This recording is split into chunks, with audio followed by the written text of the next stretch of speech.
Keeping a close watch over them is their 9-man Secret Service detail. The Secret Service main objective is definitely to protect the president. They're not there to investigate. They're not there to necessarily go after an assassin or assassins or to foil a plot. Their whole raison d'etre is to cover and evacuate the president. Head of security for the trip is veteran agent Roy Kellerman. This is his first time in charge. He came from Detroit, Michigan, and he rose quickly through the ranks. He had a funny nickname. They called him Gabby. The reason why I called him Gabby was the exact opposite. He was very soft-spoken and didn't speak much. The Secret Service would fail dramatically in the coming days. But who else knew of the plot to kill the president?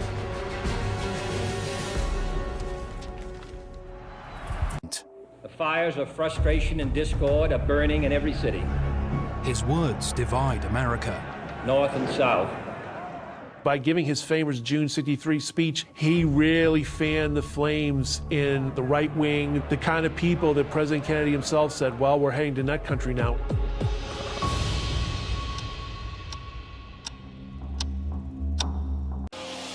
Kellerman and his agents are doing their best to create an envelope of security around Jackie and the president. Working as a team, they know exactly what to look for. You're looking for something out of place. You're looking for an angry face, somebody with their hands in their pockets. They'll tell them in a nice way, please remove your hands from your pockets. This is the stressful part of their job. This is what they signed up for. They knew that when they made the White House detail, they were the elite of the elite. Kellerman and his team are about to be tested like never before. It's raining as Air Force One touches down at Carswell Air Force Base. No one aboard expects anyone to notice the presidential party's arrival this late. But as Roy Kellerman looks out of his window, he mutters, "I'll be damned." Thousands have braved the rain, hoping to glimpse Jackie. Roy Kellerman, I'm sure he couldn't believe the crowd. It was like they were greeting a rock star. It was like Beatlemania, maybe before Beatlemania began with the Kennedys. It might be terrible weather conditions and late at night, but this might be one's only opportunity to see them up close and personal. Kellerman knows not everyone in Texas will be so welcoming. Tomorrow, they are due in Dallas.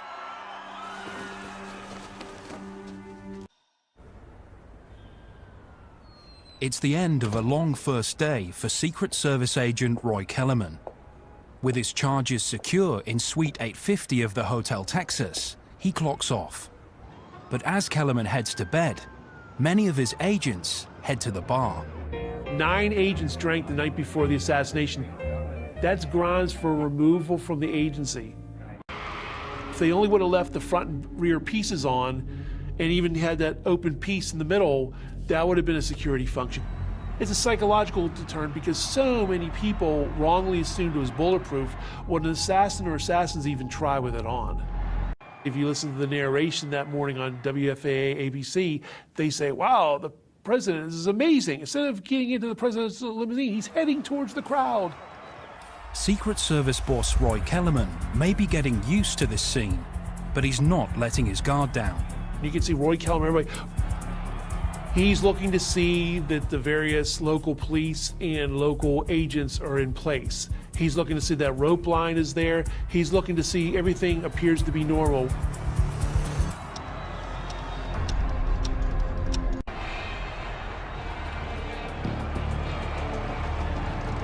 The motorcade stretches for half a mile. You had the presidential limousine. You had the Secret Service fob car. You had the mayor's car. Then you had the vice president car, and you had the Secret Service fob car for him, other various dignitary cars, local congressmen, senators, you had the press and so on.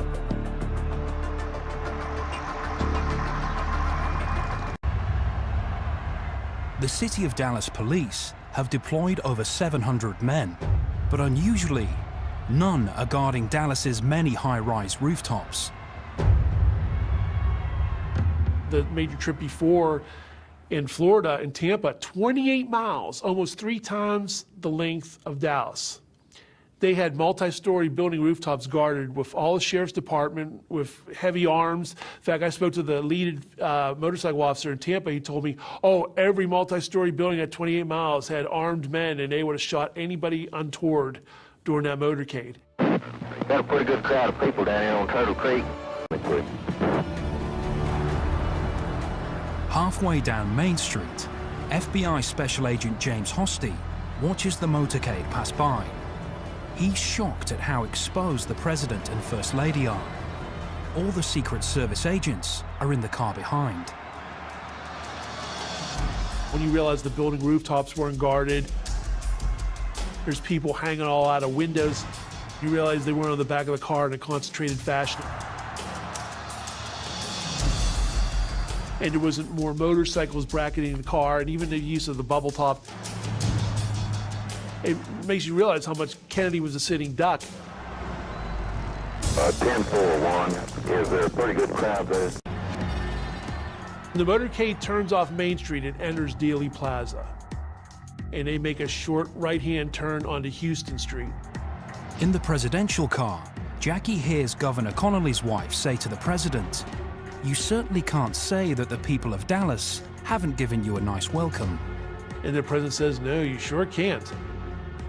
Then they make the really tight jog onto Elm Street. Now, this was all a violation of Secret Service protocol and common sense. You're never supposed to take the president in a situation where you're slowing the car down like that. The president's car is now turning onto Elm Street, and it will be only a matter of minutes before he arrives at the trademark. I was on Simmons Freeway earlier, and even the freeway was jam-packed with spectators waiting their chance to see the president. The first shot rings out. The vast majority of Dealey Plaza witnesses thought it was a firecracker or even a motorcycle backfire. Stand by, please. Something has happened in the motorcade route. Several police officers are rushing up the hill. Something, I repeat, has happened in the motorcade route. Secret Service Agent Kellerman screams into his radio. Lawson, this is Kellerman, we've been hit. Win Lawson was the agent in the lead car in front of them. We've been hit. Get us to the hospital immediately. Stand by. 10-4 Parkland has been notified, 1232. Jackie Kennedy tries to get out of the limousine, her pink suit covered in her husband's blood.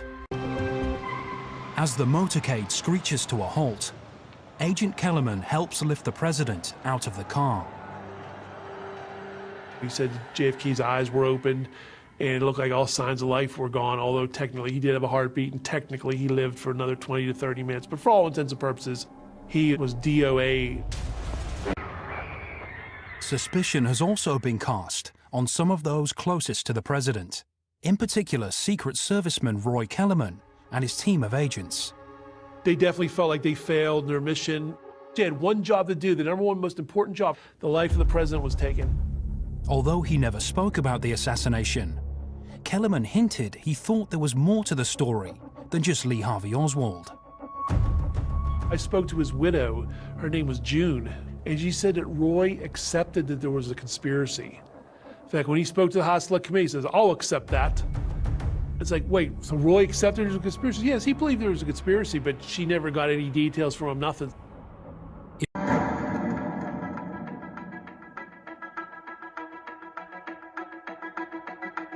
I always thought the valor of the Secret Service, how they would literally, throw themselves in front of potential assassins' bullets, and always fascinated me. And the question to me was always, wait a minute, why didn't these agents do more to protect the man? And the more I looked into it, the more I realized there were a lot of anomalies, a lot of questions that needed to be answered on the subject.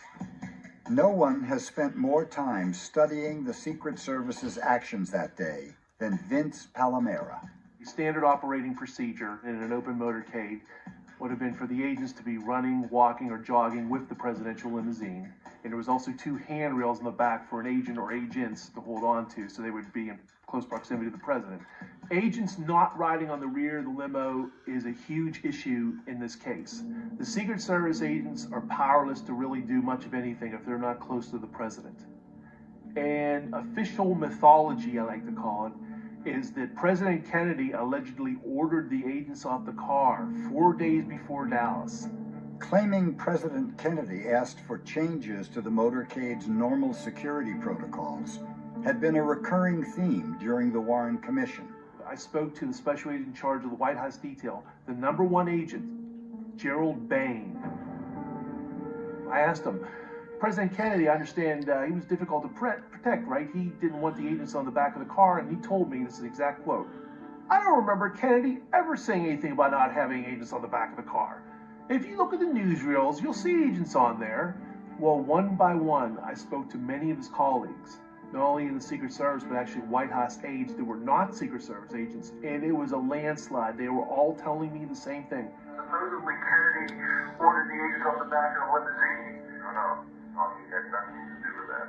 For the record of history, that is false. President Kennedy, very nice man, not difficult to protect, did not order the agents off the back of the car. This complete departure from procedure is captured here as the motorcade begins to leave Love Field Airport in Dallas. Jogging beside the car was an agent. In the followed car behind him, another agent rises from his seat and does hand gestures like this, obviously to order him to cease and desist. The agent stops in his tracks 3 times, not once, not twice, but 3 times, goes like this.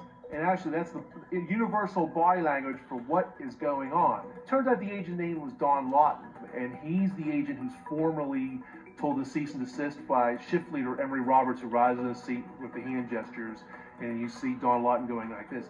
Don Lawton rode on the back of the car on the Chicago trip earlier in 1963 and 4 days before in Tampa.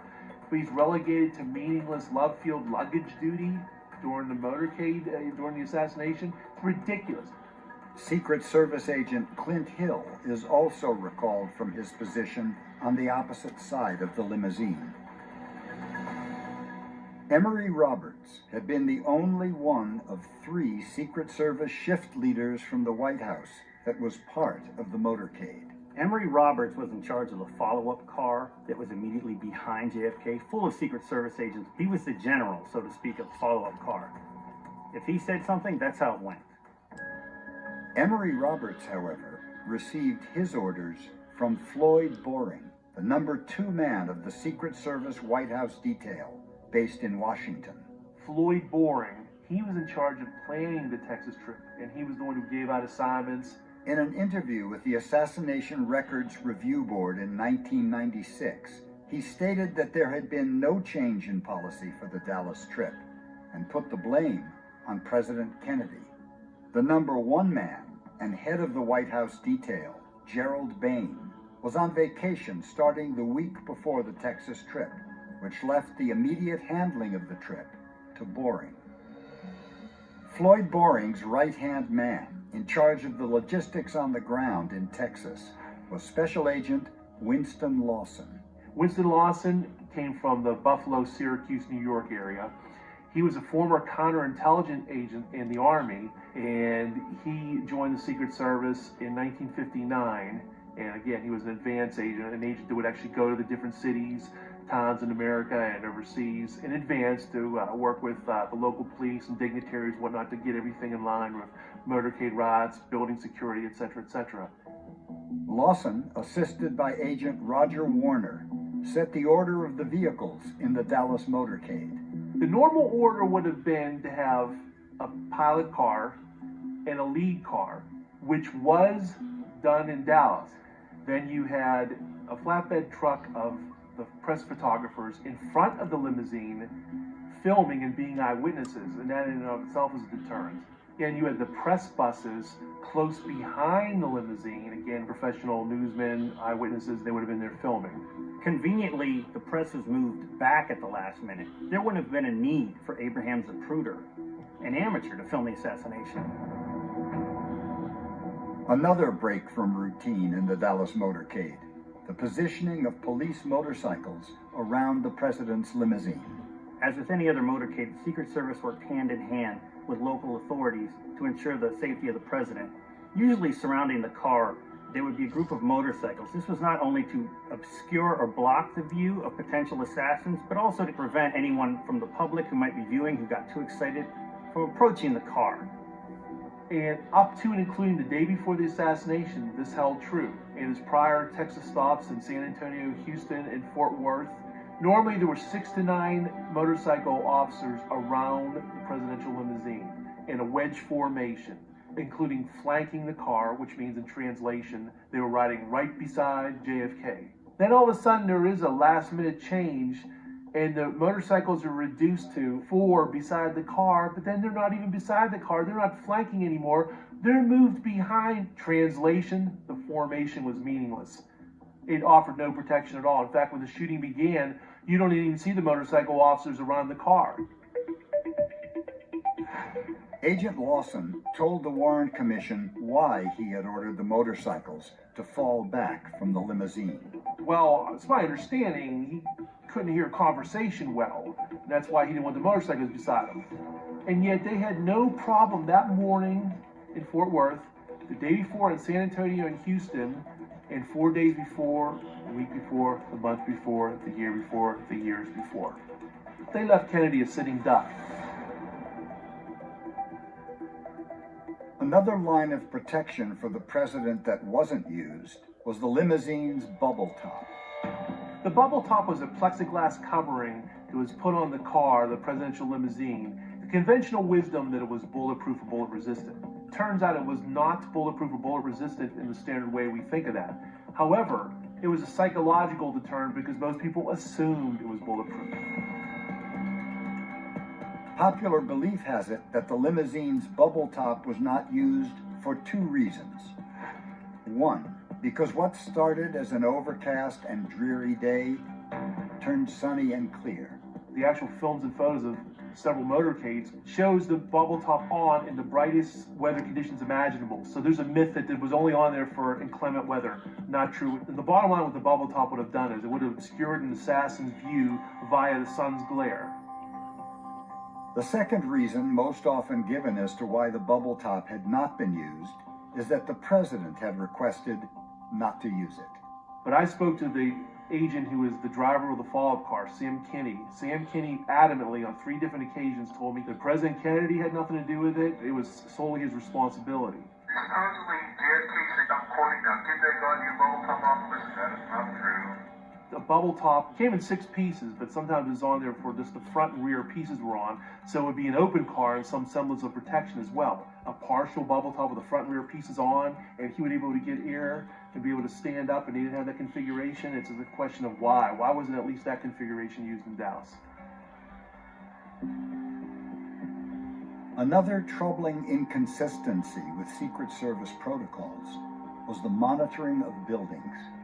Buildings were not properly monitored in Dallas. Windows were not even properly monitored by the Secret Service. Wynn Lawson said it was usual instructions to give out these orders to scan the windows along the parade route, but he didn't remember giving out the order or not. And it turns out that Dallas police, that were also involved in security of the motorcade route, said that no orders were given. The bottom line protocol were agents or local police or both were supposed to monitor buildings. Dealey Plaza was not properly cleared, was not properly monitored, and the overpasses, any potential overpasses that would have been clear to spectators and manned by local police. Even more alarming is what happened inside the Secret Service car directly behind the president's limousine once shots rang out. Shift leader Emory Roberts would give an order to the other agents in the car. When the assassination begins, he orders the men not to move. Sam Kinney, the driver of the follow-up car, who's right beside him, confirmed to me that this happened. He ordered the men not to move at the beginning of the assassination. Emory Roberts supposedly ordered the men not to move. That's exactly right. These men were sworn to protect the president, to dive in front of a bullet if need be, to sacrifice their body. And you mean to tell me this man is going to order them to cease and desist when the shooting begins? And just what were the Secret Service agents who were actually inside the president's limousine doing at the time of the shooting? Agents Bill Greer and Roy Kellerman were pivotal to the success of the assassination, and they were pivotal to the success of the assassination through inaction. Bill Greer was the driver of the president's limousine in Dallas. Roy Kellerman was riding right beside him. Greer hits the gas pedal, Kennedy lives. First shot rings out. Bill Greer looks back at the president. His foot's on the brake too because the car slows down. It's only going 11.2 miles an hour. It's crawling at this point. And then Roy Kellerman says, get out of line, we've been hit. That's when Bill Greer turns around a second time and is staring at Kennedy and doesn't do anything until Kennedy is killed.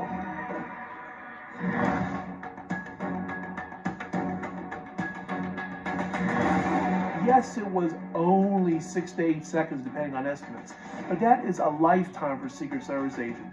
Count down 6 to 8 seconds and watch the video of Reagan being shot.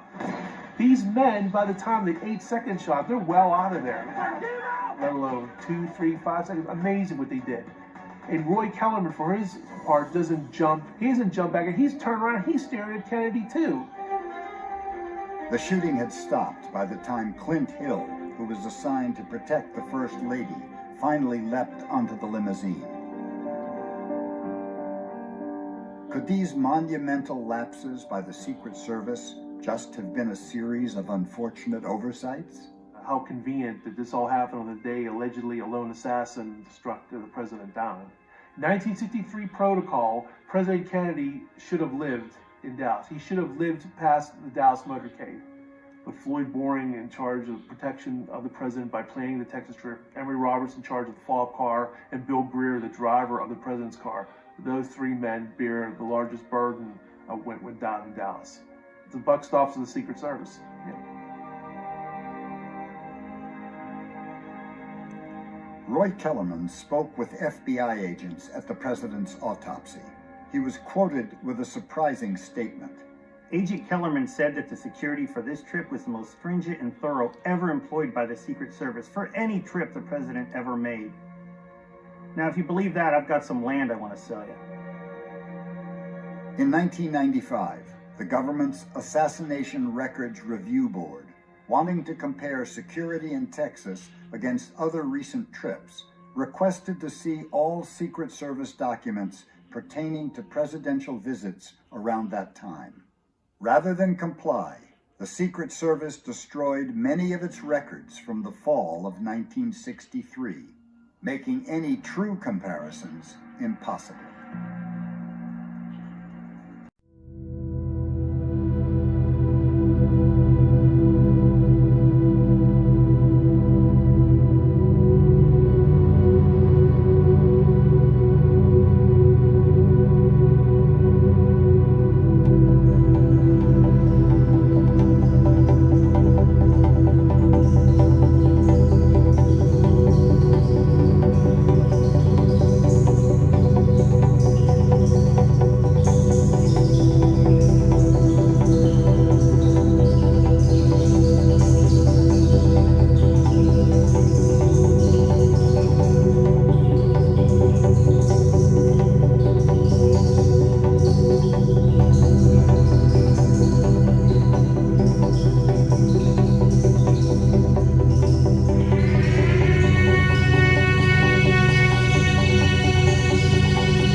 I heard 3 loud.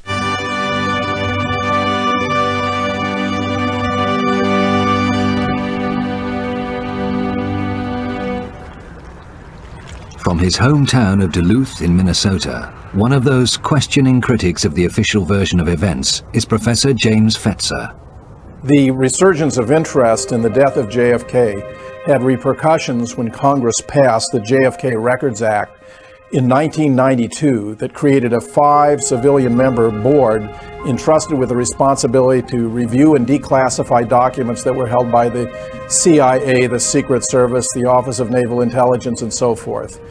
We know from its own report that it had some significant failures. For example, and the Secret Service, which deliberately destroyed motorcade records that would have revealed that the motorcade in Dallas was a travesty a violation of at least 15 different Secret Service policies for presidential protection. This behavior on their part raises the most serious and disturbing questions about their complicity in the entire affair. From the moment he arrived in Dallas, the president's protection was suspect, according to Vince Palamara, a Secret Service expert.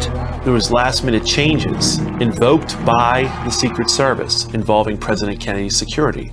Specifically, agents were told not to ride on or near the rear of the limousine.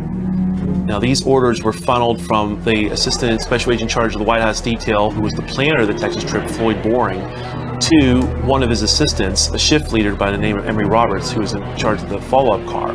You can see an agent, Henry Ribka, doing his normal duty, jogging beside the limousine, when in the follow-up car, you can see Emory Roberts stand up and wave him back, and you can see a very perplexed Agent Ribka waving his arms in the air several times in seeming disgust. There was another last-minute change made at Love Field, invoked by the Secret Service. The Dallas Police Department motorcycle outriders were told not to be beside the car. It went from 4 to 6 down to a measly 2 riders on each side, and to add insult to injury, they were pushed further back in the motorcade by those agents not being by the car, by those motorcycle officers not being in their position. It opened up President Kennedy to a field of fire from in front and from the rear. In the months before the trip to Texas, there had been a growing number of threats against the president's life.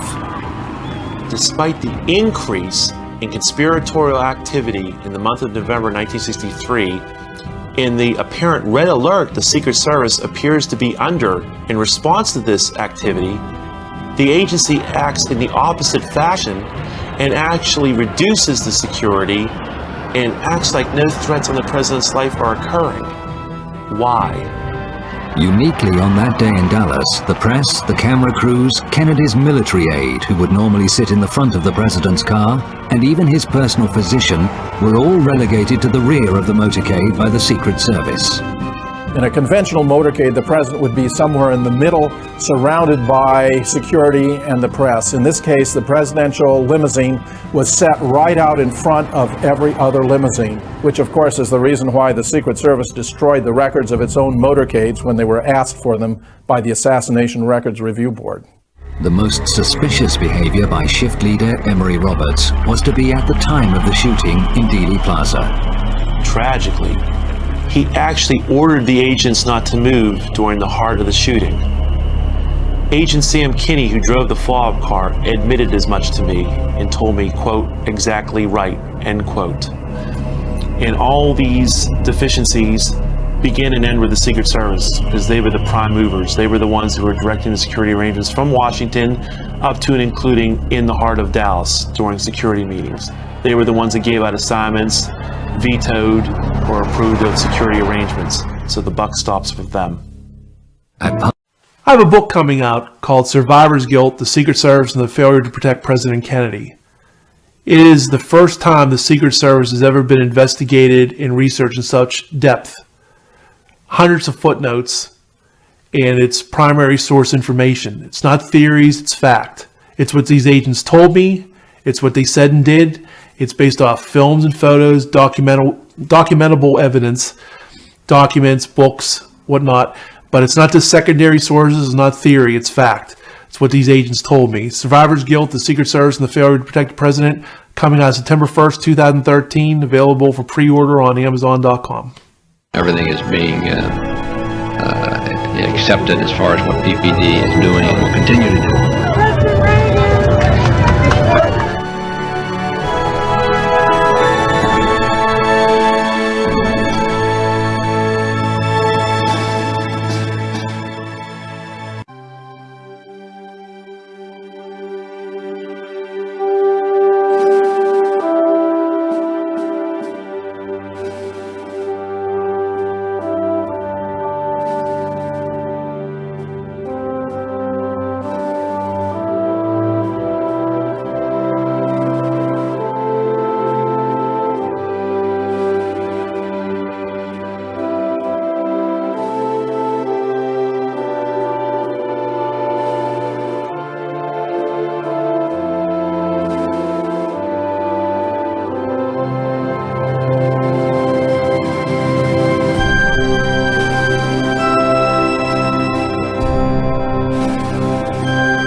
News footage was black and white then, but several amateur photographers caught the motorcade on color film.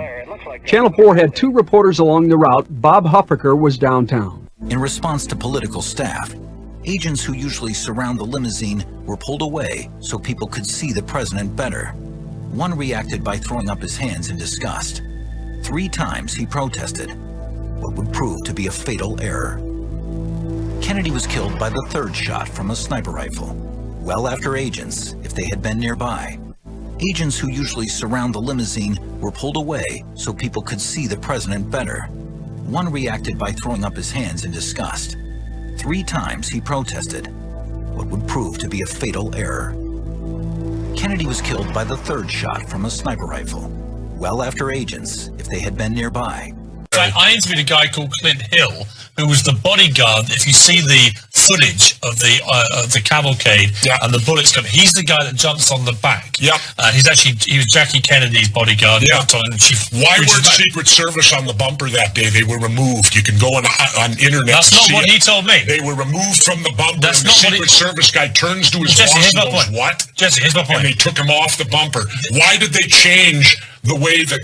For Dallas only, the way the motorcycles were lined up. They put 4 of them way in front and the others all behind. They didn't go in the standard wedge, which was used in the 2 previous days before. But in Dallas, that changed. They got them out of the way to give a clear shooting lane. Let me finish my point. Clint Hill, who was there and was on the back of that limo, he wasn't on the back of it. He jumped on the back of it. Yeah, from a car way behind, and it took him how long to get there. But he believed Lee Harvey Oswald acted alone. Now, why do you know more than he does? Well, because of the fact there's a whole lot of information.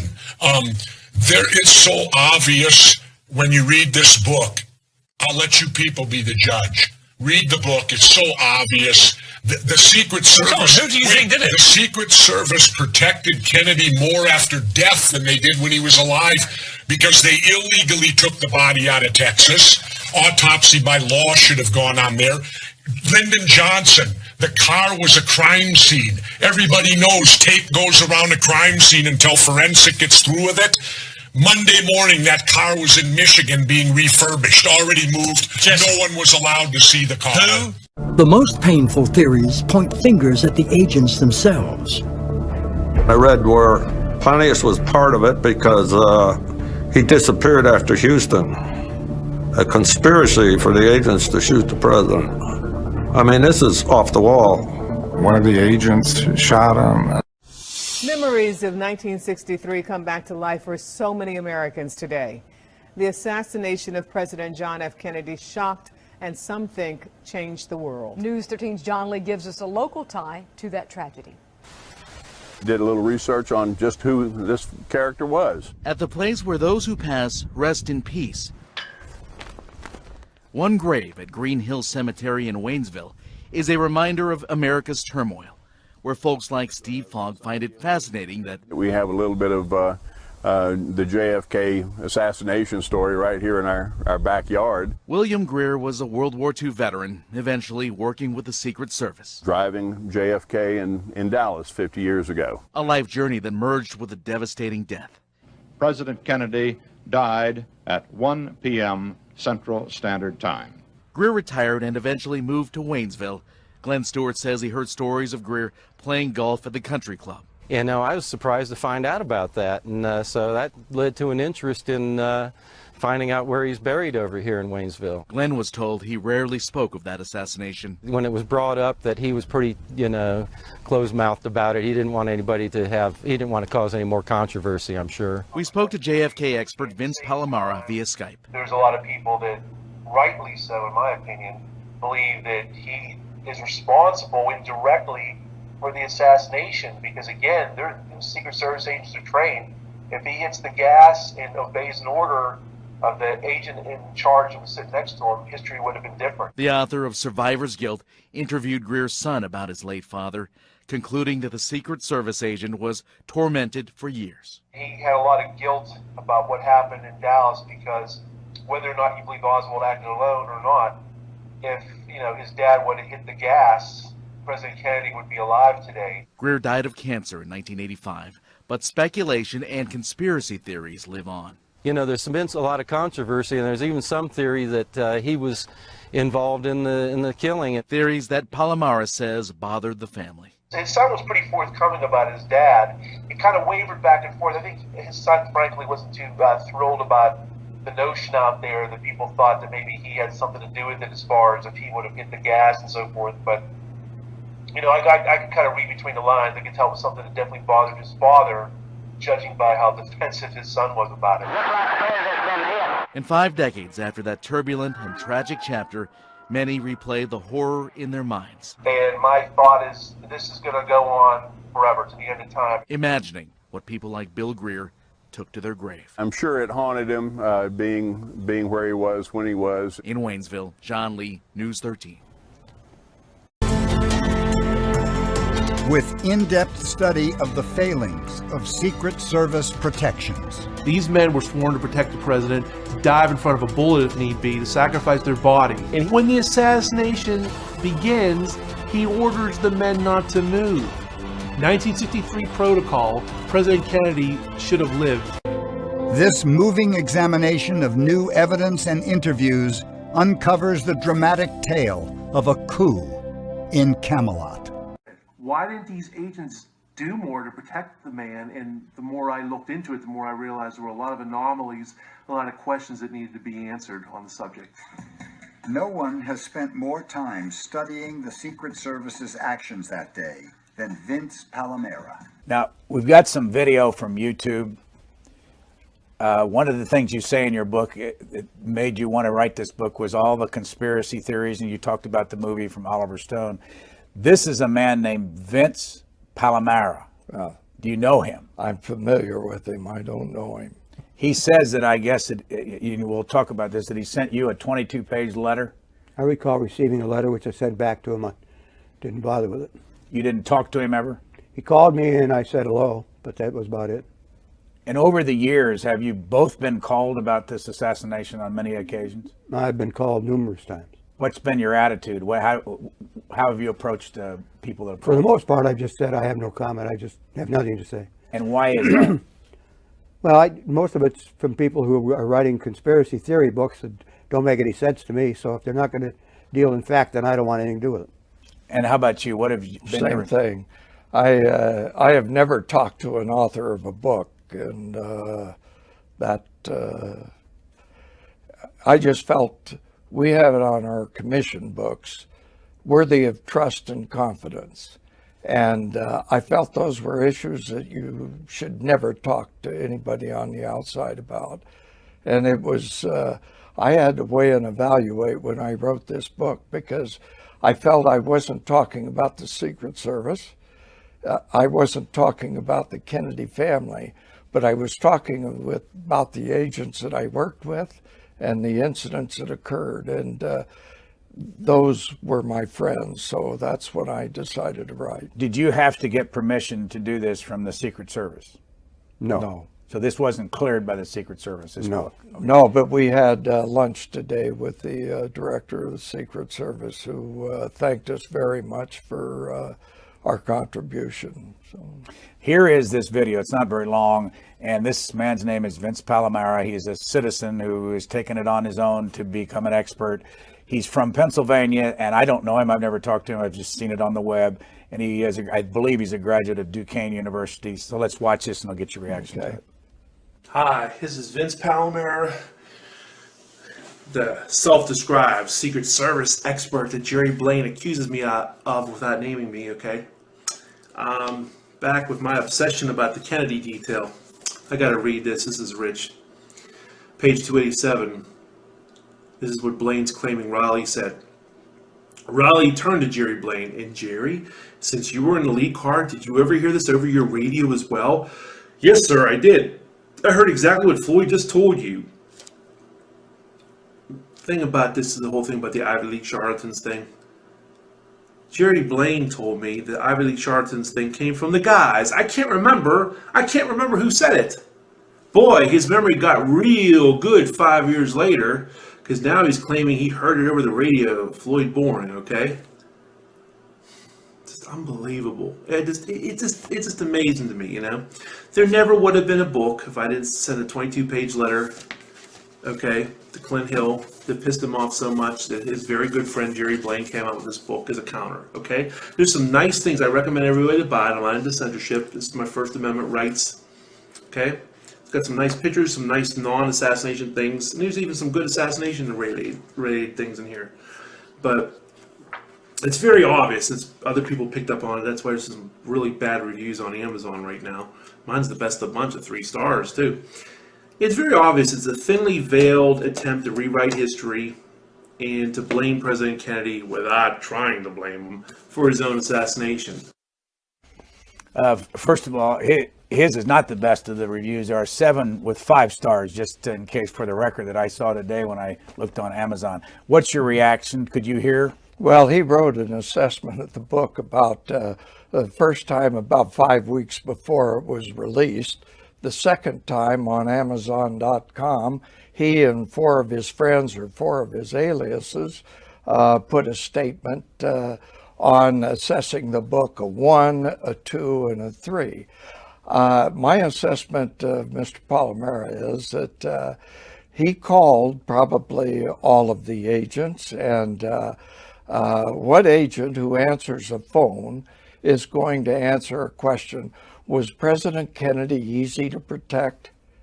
Well, probably he was too easy to protect because he was assassinated. But the fact that the agents aren't going to tell him anything, and he alludes to the fact that when I wrote the book, most of these people were dead. Well, I worked with these people. I knew them like brothers, and I knew exactly what was going on. And I always respected Jim Rowley because he stood up to the issue and said, look, we can't say the president invited himself to be killed, so let's squash this. So that was the word throughout the Secret Service. And Mr. Palamara, is, there are a number of things that have happened, but he has no credibility. He's a self-described expert in his area, which I don't know what it is. He was born after the assassination, and he keeps creating solutions to the assassination until they're proven wrong. So he's a lot about. Go ahead. He alleges that because he sent me a letter, 22 pages in length apparently, and that I discussed that with Jerry. I forgot that I ever got a 22-page letter from this particular individual until I heard him say it on TV. And I never discussed it with Jerry or anybody else because it wasn't important to me. And insofar as him being an expert, I don't know where the expert part came from. I spent a long time in the Secret Service in protection, and I'm not an expert, but apparently he became an expert somewhere up in Pennsylvania. I don't know where. You were about to say something earlier. The Zapruder film, when the Zapruder film is run at normal speed, another theme that Palamara throws out is that Bill Greer stopped the car. When it's run at its normal speed, you'll notice the car absolutely does not stop at all. This happened in less than 6 seconds after the president was hit in the throat and moving along. As an aside, by the way, the fellow we talked about in the last interview, Vince Palamara, yeah. Have you seen his letter to the about your book? I've not read it, no. I'm sure you probably know that he said that Mrs. Kennedy and Me is highly recommended to everyone for its honesty and rich body of truth. He actually fully endorsed your book, even though he's been critical of... Well, I'll accept his endorsement. Are you worried that he's being... Well, maybe he has some secret agenda, I don't know, but I accept his praise. Thank you. In your... Jerry and I talked about this a lot because I'd read something or read reports and I'd say, Jerry, this contradicts what you're telling me or what Clint is telling me. And I came to realize that these were the guys that were there. and their memories are so vivid and so clear. And as I would talk to other agents, they would corroborate the stories, and I realized that this is the truth.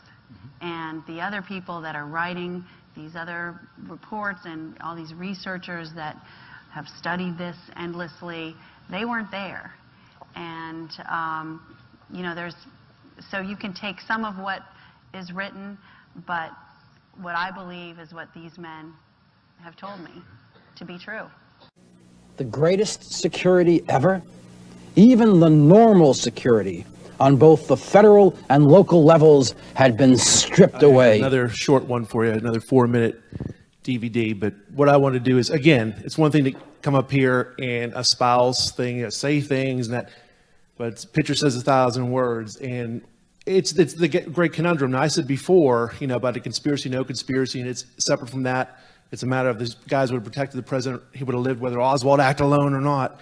There is a little bit of a gray area in there. And it depends, quite frankly, sometimes it depends on my mood, or if some of my researcher friends work on me a little bit to make me think it is sinister.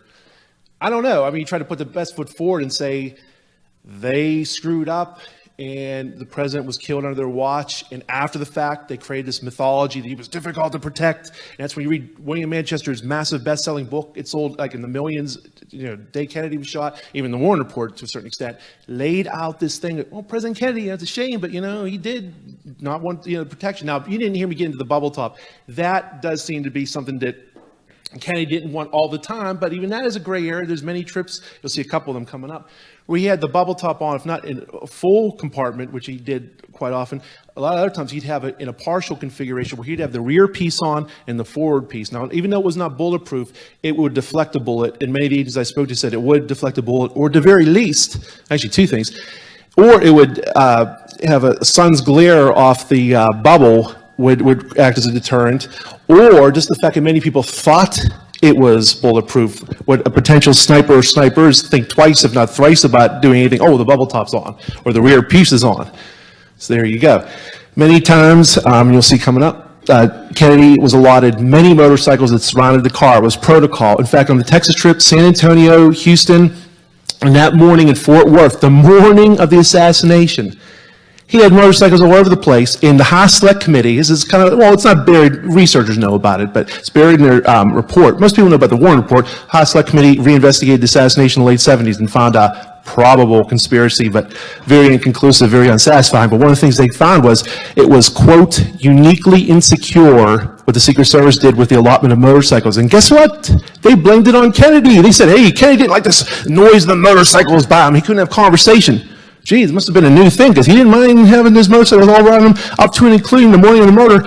He gets to Dallas. Hey, I want to hear now. Hey, get these motorcycles away. Hey, I didn't mind the agents beside me hearing. Oh, get them away now. And yeah, the press and photographers, you wouldn't need Abraham Zapruder. Normally, the press and photographers were in front, and you'll see in a second. Again, pictures, you don't have to believe me, you'll see for your own. The vantage point, a lot of times there was a flatbed truck in front of the motorcade to capture. They would have the national and international press, or just like the local press and the photographers capturing the motorcade. You wouldn't need all these amateurs. They were moved at the last minute. Tom Dillard even testified to the Warren Commission that left them in Chevrolet convertibles that put them totally out of the picture, literally, because they were stuck way back in the motorcade. They didn't even know what happened until it was too late. If they would have been in front, they would have been filming. Hey, they would have saw everything. Again, you might say, what's motorcycles going to do? If it was a sniper, it's a sniper. No. What it was, there would have been more professional witnesses to cover. Now, they would have covered them on the sides. Yes, you're right from the sniper's perspective. But if agents, now the Secret Service has even admitted this. So this isn't like, oh, this is your theory about what they would have done. Louis Moretti testified in the late 90s about this, okay? That if agents would have been on the back of the car, it would have obscured Oswald's view. So agents being there would have been very important. And again, so it's their own words. But again, before anyone thought twice about this, they would throw out, well, President Kennedy, God bless him, it's a shame, but he didn't want this protection. But as you see, he didn't have a problem at all. And I'm contacting these people. And here's the most important thing of all, especially if you go out and you get Gerald Blaine's book, which I'm not, Spasm Bit Dates, free country, get it if you want. And if you go in there and you read and you say, well, we had a code, he's talking about the Secret Service, and, that code shouldn't be broken. And, I'm waiting 47 years to tell you that President Kennedy did indeed order us out the car, and we covered this up. The thing he left out of the book real glaring error is, what about the non-Secret Service agents that said President Kennedy never wore us the car? You know, Dave Powers, who was on every trip Kennedy took, he was riding in the follow-up car often, writes to a total stranger and says, they never had to be told to get off the back of the car. Congressman Sam Givens, again, total stranger, writing to him, said that the agents rode on the rear of the car all the way. He was sitting a foot away from Kennedy. He never heard any order. So I'll wrap this up.